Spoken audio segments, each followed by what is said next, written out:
বিনোদন দুনিয়ায় এমন কিছু নাম আছে যাদের ব্যক্তিগত জীবন প্রায় সিনেমার চেয়েও বেশি নাটকীয় মনে হয়। গায়িকা, অভিনেত্রী, উদ্যোক্তা ও সোশ্যাল মিডিয়া ইনফ্লুয়েন্সার বর্ষা চৌধুরী ঠিক তেমনই একটি নাম। তিনি কেবল গান বা অভিনয় দিয়ে আলোচনায় আসেননি, বরং তার ব্যক্তিগত জীবনের চড়াই উতরাই, আবেগঘন পোস্ট এবং সাম্প্রতিক বিতর্কের জন্য সমানভাবে শিরোনামে এসেছেন বারবার। একটু পেছন থেকে শুরু করা যাক। বর্ষা চৌধুরীর দ্বিতীয় স্বামী ছিলেন ব্যান্ড শিল্পী রুমি রহমান। তাদের এই সংসারে একটি সন্তান জন্ম নেওয়ার মাত্র ১.৫ মাস পরেই রুমি এই পৃথিবীর মায়া ত্যাগ করে চলে যান। এই শোকে বর্ষাকে একদম ভেঙে পড়তে দেখা গিয়েছিল।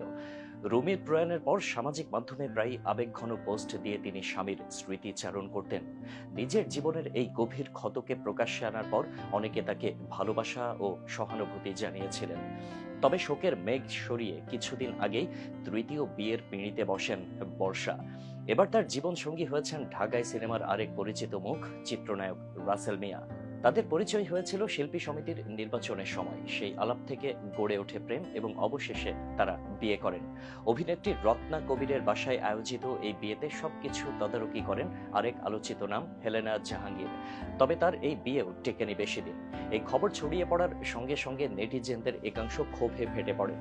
কেউ কেউ বর্ষার অতীতকে টেনে এনে কটাক্ষ করতে শুরু করেন, বিশেষ করে তার হিজাব পরা নিয়ে দেওয়া বক্তব্য ও জীবনের নানা বিতর্কিত সিদ্ধান্ত নিয়ে সমালোচনা তুঙ্গে ওঠে। সোশ্যাল মিডিয়া জুড়ে বর্ষার বিরুদ্ধে নানা অভিযোগ উঠতে থাকে।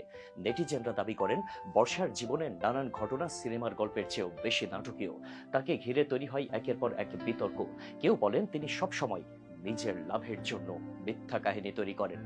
আবার কেউ কেউ মন্তব্য করেন বর্ষার হিজাব নিয়ে করা নাটক তাকে পুরো জাতির সামনে হাসির পাত্র বানিয়েছে। অন্যদিকে কিছু মানুষ বর্ষার সমালোচনার বাইরে গিয়ে তার সন্তানদের ভবিষ্যৎ নিয়ে প্রশ্ন তোলেন। নেটিজেনরা বারবার বলেন সব নারীরা একরকম নয়।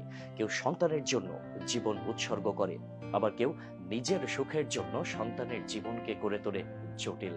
বর্ষা চৌধুরীর নাম জড়িয়ে আছে আরো কিছু বিতর্কের সঙ্গে। গোপন বিয়ের গুঞ্জন থেকে শুরু করে অভিনেতা ডিএ টাইপকে ঘিরে ছড়ানো নানা ভিত্তিহীন প্রোপাগান্ডার অভিযোগ, সব মিলিয়ে তিনি এখন নেটিজেনদের তোপের মুখে পড়েছেন। বর্ষা যদিও বেশ কিছু অভিযোগ অস্বীকার করেছেন, কিন্তু তার সামাজিক মাধ্যমে হঠাৎ পেজ বন্ধ হয়ে যাওয়া, নানা ভিডিও গায়েব হয়ে যাওয়ায় পরিস্থিতি আরো ঘোলাটে হয়ে যায়। সম্প্রতি নতুন আরেক কাণ্ডের পর নেটিজেনরা সরাসরি বলছেন বর্ষা চৌধুরী, যে কিনা ভাইরাল হতে গিয়ে আজ হাসির পাত্রী। এটাই হওয়ার কথা ছিল, কারণ আল্লাহ ছাড় দেন কিন্তু ছেড়ে দেন না। তিনি এক মুহূর্তের জন্য ভুলে গিয়েছিলেন কি নাটকগুলোই না করেছিল হিজাব নিয়ে। চরিত্র মানুষের অমূল্য সম্পদ। বর্ষা চৌধুরীর তৃতীয় বিয়ের ৪ মাস পর কোর্টের মাধ্যমে আবার গোপনে বিয়ের কথা উঠে আসে বিনোদন সাংবাদিক আকাশ নিবিড়ের নাম। মাহমুদ সানি নামের একজনকে প্রপোজ করার অভিযোগ রয়েছে তার বিরুদ্ধে। পরে বিয়ের বিষয়টি অস্বীকার করতেও দেখা যায় তাকে। বর্ষা চৌধুরীর জীবন নিয়ে মানুষের দুই ধরনের মতামত। কেউ বলেন তার জীবনের চড়াই উতরাই তাকে এক সংগ্রামী নারী হিসেবে পরিচয় করিয়ে দেয়, তবে কেউ কেউ তাকে আবার স্বার্থপরতার উদাহরণ হিসেবে তুলে ধরেন। সর্বশেষ তার একের পর এক বিয়ে, সম্পর্ক এবং বিতর্কিত কর্মকাণ্ড প্রশ্ন তোলে। এতগুলো বিয়ে করলেও কিন্তু সংসার করতে পারল না। সবাই কি খারাপ ছিল তাহলে?